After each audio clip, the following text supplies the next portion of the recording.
So Ratchet and Clank Crack in Time is what wraps up the storyline from Quest for Booty and Tools of Destruction. It's the origin stories for Ratchet and Clank. Ratchet's trying to rescue Clank from Dr. Nefarious, who has kidnapped him and has him at an undisclosed location. Along the way, he meets up with Alistair Azimuth, who's this other Lombax you're seeing fight with Ratchet right now. And their goal right now is they're on this planet that's under attack by these evil Agorians, and they're trying to fight them off so that the populace will help them find a device that will allow them to communicate with Clank. You see this weapon right here, it's called the Sonic Eruptor. It emits a mating call that sounds a lot like a belch when it's fired. If you wait till its cheeks are puffed though, it will give you a much larger attack. You can also see the water tech from Resistance 2 has made its way over. We've released this as open source code on our website, and looks really nice here. If I fire stuff into it, you'll see the ripples fly through, so really cool. So open source, what do you mean by that? Like, someone could go download the code that makes our water work and put it into their game if they want. And in fact, there is another AAA developer that has. So come up here, we got to fight some more of these riders off. A couple classic weapons that are returning. You saw the Buzz Blades, the Negotiator's back. If you have a Tools of Destruction save, you will get access to those weapons much more quickly in the game, so hopefully you've played the previous game because it'll help you out. Ratchet's new hover boots. We're trying to do bigger levels, more non-linear levels, and these are a really fun gadget because you can speed around these huge levels, go off of ramps, and it really encourages verticality, and we want to encourage people to explore the levels, and that does a lot of it. This is the Plasma Striker. It's a crossbow type sniper weapon, and you can zoom in on these guys and you'll see their weak point. If I hit him in his weak point, it'll kill him in one hit. On the bigger enemies, it'll just do a lot more damage. Ratchet and Clank has always been known for their weapons. What new weapons are there? So you saw the Sonic Eruptor, you saw the Plasma Striker, and this is the Cryo Mine Glove. And this, when you fire these out, it'll freeze enemies, come up and wrench them. Though really, we always like to encourage people to use their weapons in combination with each other. So if I freeze a guy, and that Azimuth doesn't kill him for me, and then I switch to the sniper rifle, I can easily get his weak spot because he's not moving any longer. So it's a really nice combo, especially on the bosses and things like that.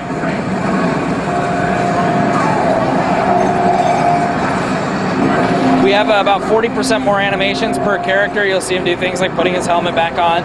We also have a full muscle system, so the muscles move realistically, and it really looks really nice. I'm going to take out this drop ship in 1 second. Those guys, because it's going to spawn in more enemies until I shoot it down. Oh, that's out of the way. Now here comes another one of those general riders and another drop ship.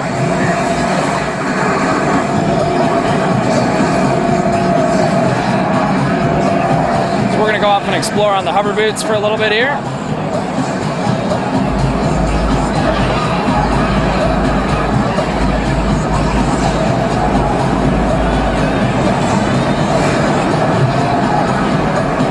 Kind of see the destruction, the physics as I smash through boxes. I was talking about non-linear levels and lots of collectibles. The Zoni are something you'll have to collect throughout the game. They've been scattered all over the universe, and you'll see them kind of floating around or doing something at some point, and you'll need to go chase after them. Other times you'll have to do something and kind of like get into a secret area and you'll find them waiting there. So this is good. There's some motion control in it. Is that incorporated again in this? We don't have any 6-axis control right now. We don't really design stuff like with 6-axis in mind, but a lot of times we find things that fit 6-axis, like the tornado launcher was a weapon and Tools of Destruction that we thought would be really cool to control a tornado with it. So we'll see. There may be something that comes along in the next few months as we get towards completion that makes it work, but right now we don't have any 6-axis control in the game. This is a battery bot, and in Quest for Booty you can pick up things with the wrench, bringing that ability back. These guys you can use to power things like doors and stuff. This is a really small example of them, but you do use them other places in the game. And there's the Gold Bolt collectible that everyone knows and loves to unlock a lot of special stuff. So a lot of people ask me how Ratchet can do his glide moves and things like that since he no longer has Clank. This is a great place to show that his hover boots act as a glider, allow him to glide down towards the ground.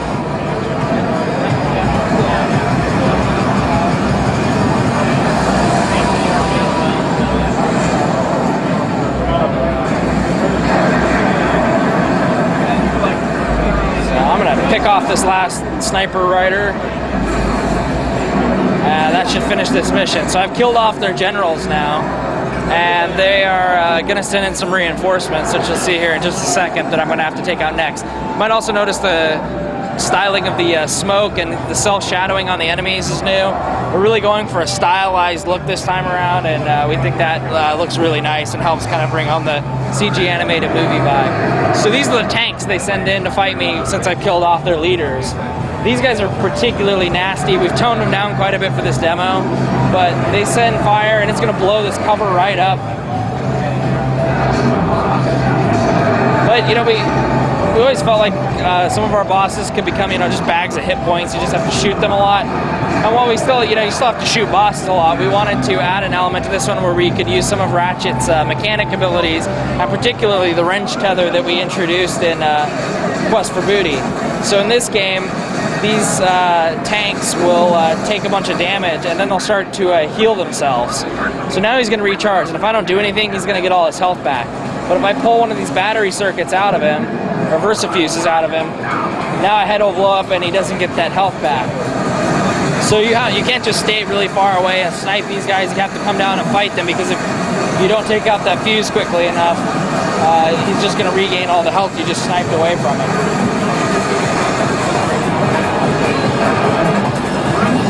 So but I can still use my other strategies like freezing him. It doesn't last very long. But I can freeze and I can go for the...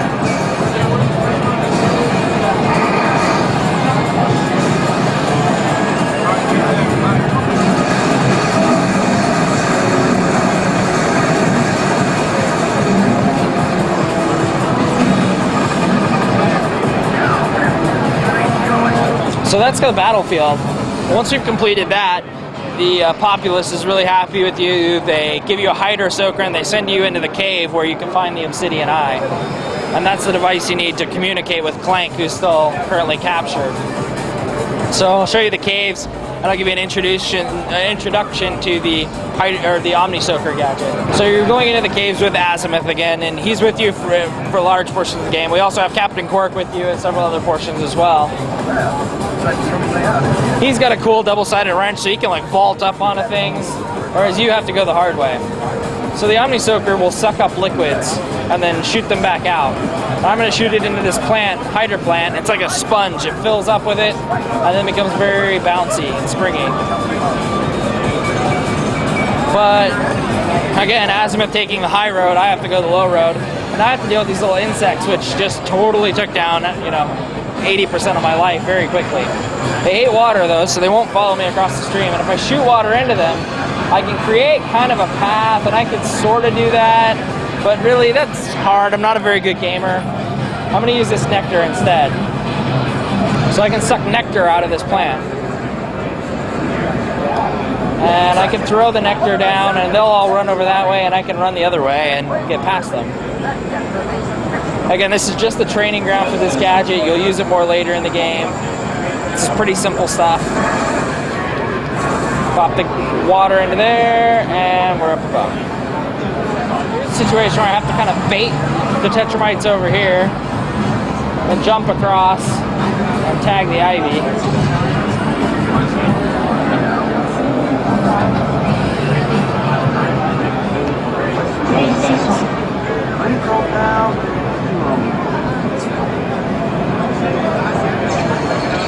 There's that last one.